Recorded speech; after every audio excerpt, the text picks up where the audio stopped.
Desde o ano passado, nós estamos acompanhando de perto a guerra da Rússia com a Ucrânia. Mas vocês sabiam que há um outro conflito gerando preocupações tão grandes quanto essa guerra? Em Khartoum, a capital do Sudão, caças sobrevoam e bombas caem sobre a cidade. Mais de 100 mil pessoas fugiram para países vizinhos e cerca de 334 mil tiveram que se deslocar internamente. Mas você sabe o que está acontecendo por lá?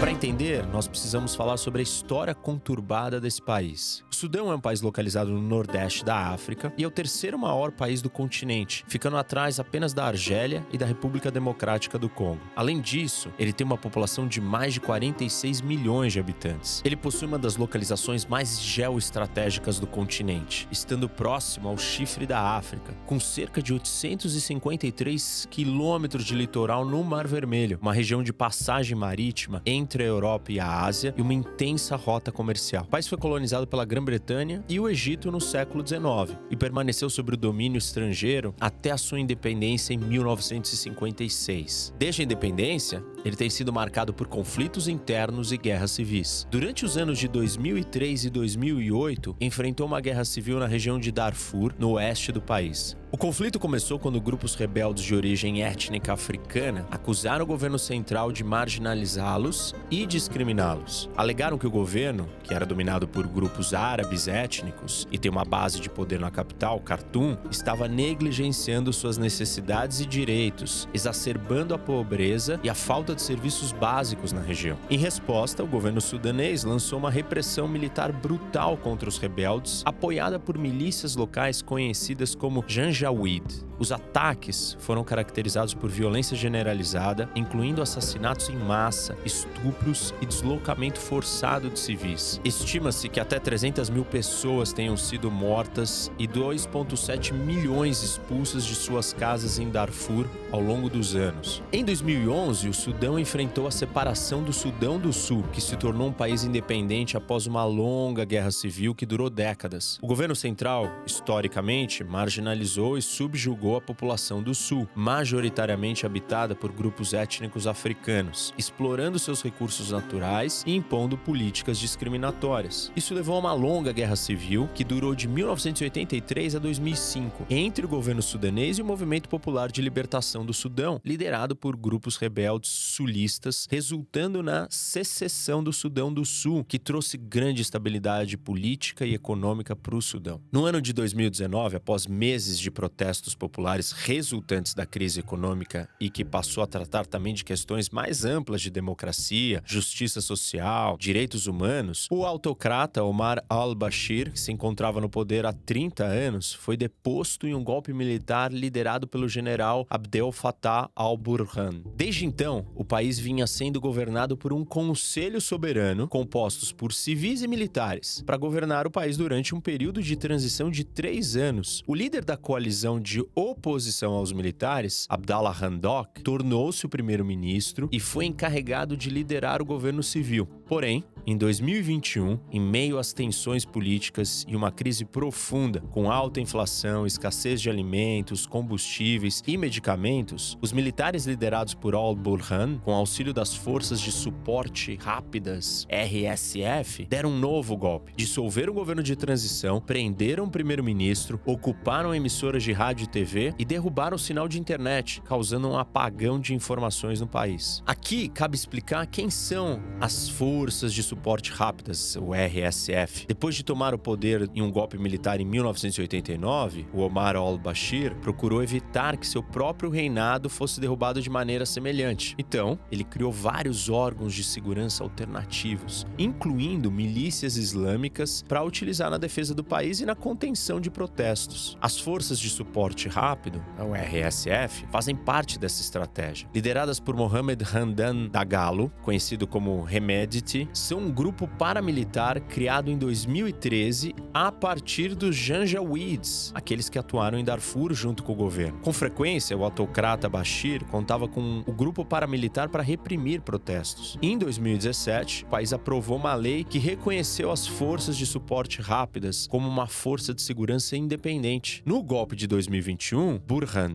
contou com a RSF para reprimir os protestos e, em seguida, Hamedti foi nomeado chefe adjunto do Conselho Soberano do Governo, sendo efetivamente o número 2 de Burhan. A pergunta que vocês devem estar se fazendo agora é: como todo esse histórico está relacionado com o atual conflito? Bom, após o golpe de outubro de 2021 de Burhan e Hemedti, os manifestantes sudaneses foram às ruas para exigir o retorno de um governo civil, levando as potências ocidentais, por exemplo, a pressionar os dois líderes a voltar à mesa de negociação e elaborar um novo acordo de transição. E, em dezembro de 2022, os generais e os políticos civis tinham elaborado um novo acordo que colocaria o Sudão de volta numa transição para um regime democrático. No entanto, uma das propostas desse acordo dizia respeito a uma reestruturação das instituições de segurança do país, sugerindo a integração da RSF ao exército sudanês. Os líderes dessas instituições não conseguiram chegar a um consenso em relação à integração. E após diversas pressões internas e externas para que o acordo saísse, Burhan e o Hemedti começaram a reunir as suas tropas em Khartoum em antecipação a um conflito que eclodiu na manhã de 15 de abril de 2023. Ambos os lados estão posicionados em grandes bases urbanas em todo o país. E com isso, os combates eclodiram quase que simultaneamente em todo o território nacional, principalmente em Khartoum e Darfur. Embora o Sudão esteja familiarizado com os conflitos internos, a guerra urbana contínua em Khartoum não tem precedentes. Milhões de pessoas estão presas em um crescente desastre humanitário. E a raiz desse conflito entre Burhan e Hemedti é a fragmentação do aparato de segurança do Sudão. A rivalidade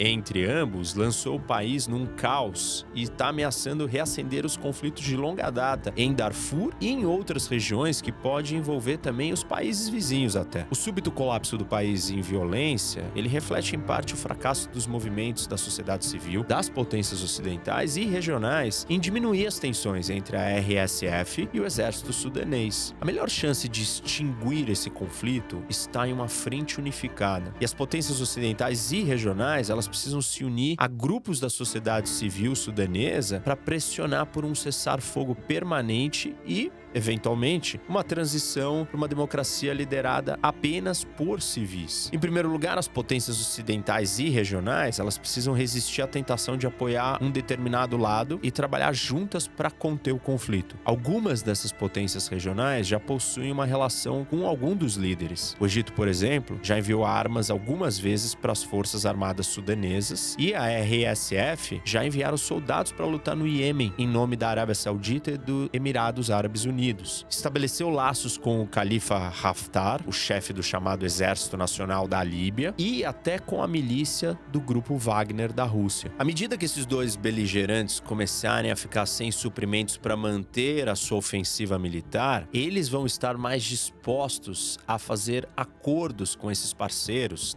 os regionais, distribuindo, por exemplo, minas de ouro, terras agrícolas férteis e concessões no Mar Vermelho, entre outros recursos, sempre em troca de apoio. Porém, o envolvimento desses países nesse conflito em específico poderia transbordar para além das fronteiras sudanesas e por isso que a neutralidade é tão importante aqui. Por isso também a atuação de potências ocidentais como os Estados Unidos e a França são necessárias, podendo usar sua influência sobre os vizinhos do Sudão, desincentivando o seu envolvimento e buscando desmobilizar as partes envolvidas. A França desempenhou um papel importante no início, quando promoveu uma evacuação extraordinariamente eficaz de 538 pessoas de Khartoum, das quais apenas 209 eram de nacionalidade francesa, e permitindo que aliados, incluindo os britânicos, alemães, espanhóis e turcos, conduzissem seus próprios transportes aéreos. Os Estados Unidos, junto da Arábia Saudita, também tentaram atuar negociando um cessar-fogo de 72 horas no início da guerra, que no final não foi bem sucedido. Porém, abriu uma margem para mediação de players ou atores internacionais. Em segundo lugar, a sociedade civil do Sudão também tem que atuar para evitar que o conflito entre a RSF e o exército evolua para uma guerra civil multipartidária envolvendo diferentes grupos étnicos do país. As altas tensões étnicas e o excesso de armas depois de décadas de conflitos civis aumentam o risco que esse conflito se misture com outros de longa data na periferia do Sudão, tornando de uma gravidade e complexidade sem precedentes. Para evitar tal resultado, os líderes tribais e sufis têm que ser encorajados a desempenhar papéis como mediadores, buscando um cessar-fogo imediato. Assim que esse cessar-fogo permanente estiver em vigor, a sociedade civil sudanesa, os países ocidentais e as potências regionais devem fazer um esforço unificado para uma transição para o governo civil. Mas eles vão precisar repensar fundamentalmente como deve ser esse processo de transição. Embora os arranjos prometam uma eventual transferência para os líderes civis, eles privilegiaram os atores militares, relegando os políticos e os grupos civis ao status de parceiros minoritários. É crucial a adoção de uma nova estratégia para solucionar o conflito, dada a complexidade e a persistência dos desafios enfrentados pela nação sudanesa. Uma nova abordagem abrangente e inclusiva que envolva todas as partes interessadas, tanto internas quanto externas, dando maior protagonismo para os atores civis e podendo apenas contar com o apoio dos militares na manutenção da transição. Uma vez que o governo liderado por civis esteja finalmente em vigor, ele vai precisar reformar o setor de segurança, integrando o exército, as RSF e outras milícias paraestatais em um exército nacional unificado